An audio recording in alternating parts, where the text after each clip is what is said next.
Baik, jadi yang pertama kali dianalisis adalah level BIPA.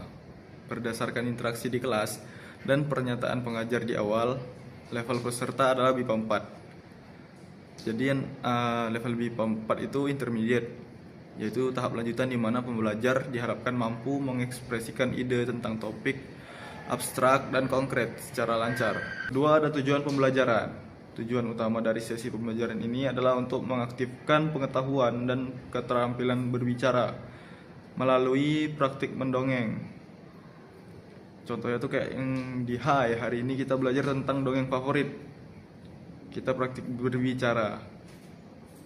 Tujuan ini mengarah pada perkembangan keterampilan komunikasi lisan atau berbicara.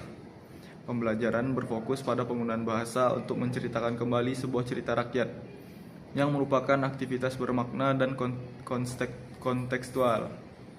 Ini sejalan dengan pendekatan berbasis tugas atau task-based language teaching yang mendorong peserta untuk menggunakan bahasa dalam tugas-tugas nyata.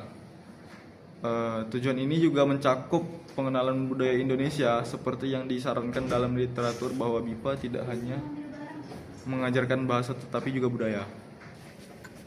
Yang ketiga, ada keterampilan.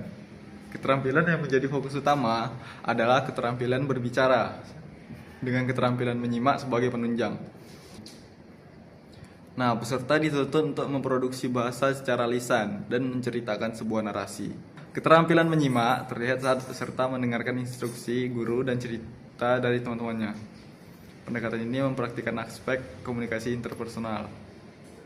Yang keempat itu ada materi pembelajaran. Materi pembelajaran yang digunakan adalah dongeng atau cerita rakyat Indonesia dengan peta konsep sebuah berupa gambar.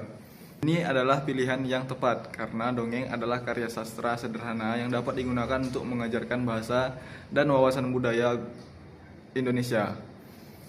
Guru juga menggunakan gambar dari buku Sahabatku Indonesia atau buku BIPA sebagai media, yang merupakan buku resmi dari Kementerian Pendidikan dan Kebudayaan. Ini merupakan jenis teks yang relevan dan diperlukan oleh pembelajaran BIPA. Media pembelajaran yang digunakan bervariasi dan bersifat multimodal. Salah satunya itu ada video atau audio.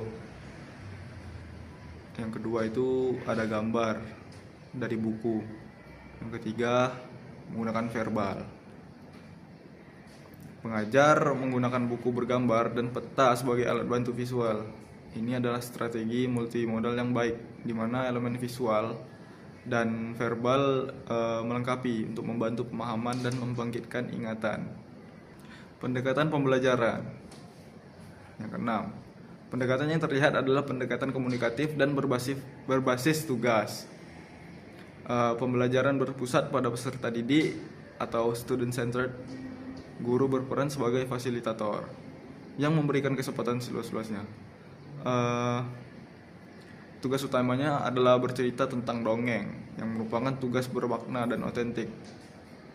Pendekatan ini sejalan dengan model pembelajaran BIPA yang menekankan pada penggunaan bahasa dalam konteks nyata. Yang ketujuh, ada strategi dan gaya mengajar guru. Strateginya sangat interaktif dan mendukung. Guru menggunakan strategi eksplorasi pengetahuan awal dengan menanyakan apa yang sudah diketahui peserta. Guru juga menjadi model dengan memberikan contoh narasi terlebih dahulu. Gaya mengajarnya komunikatif, memberikan giliran kepada semua peserta untuk berbicara dan bertanya.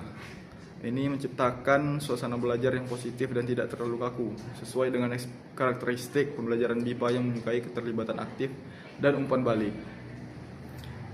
Kesimpulan akhirnya tuh, video pembelajaran ini secara efektif menerapkan prinsip-prinsip pembelajaran BIPA untuk level lanjutan.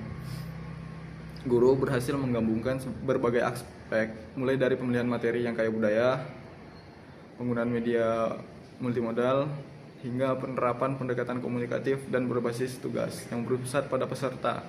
Strategi mengajar yang interaktif dan suportif membantu peserta untuk mengaktifkan pengetahuan mereka dan mempraktikkan keterampilan berbicara dalam suasana yang menyenangkan dan bermakna.